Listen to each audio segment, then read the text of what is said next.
Méditation du 16 mars. La tentation de la présomption. Si tu es fils de Dieu, jette-toi en bas, car il est écrit, il donnera des ordres à ses anges à ton sujet, et ils te porteront sur les mains de peur que ton pied ne heurte contre une pierre. Matthieu 4, le verset 6. Après avoir raconté les tentations de Jésus dans le désert au chapitre 4, Matthieu le place sur une montagne au chapitre 5, prononçant l'un de ses plus grands discours. La première béatitude qu'il présente est la suivante. Heureux les pauvres en esprit, car le royaume des cieux est à eux.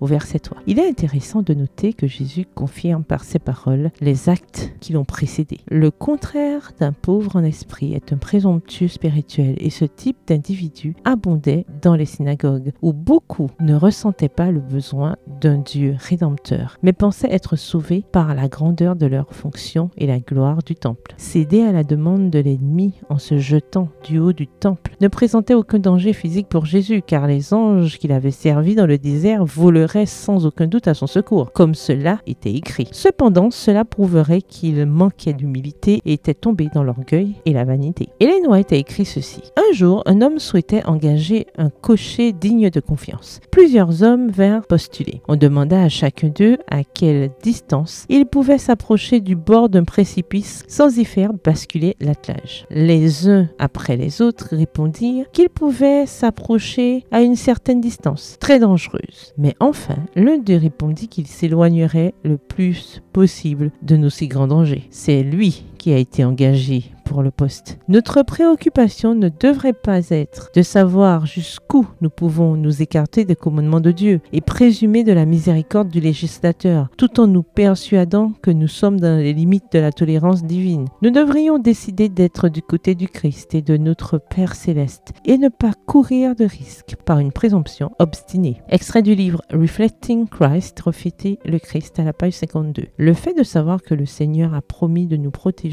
des ruses de l'ennemi ne nous donne pas le droit de nous y exposer pour tester notre foi et la puissance de Dieu. Chers amis, portons l'évangile avec humilité et laissons le Saint-Esprit faire son œuvre en nous. La bonne nouvelle est que Dieu récompensera les pauvres en esprit et se chargera de nous élever. Voir Psaume 147, le verset 6. Tout comme Jésus a été élevé à la plus haute position. Voir Philippiens 2, le verset 9. PS, heureuse loin du danger. Bonne journée, que l'Éternel vous bénisse.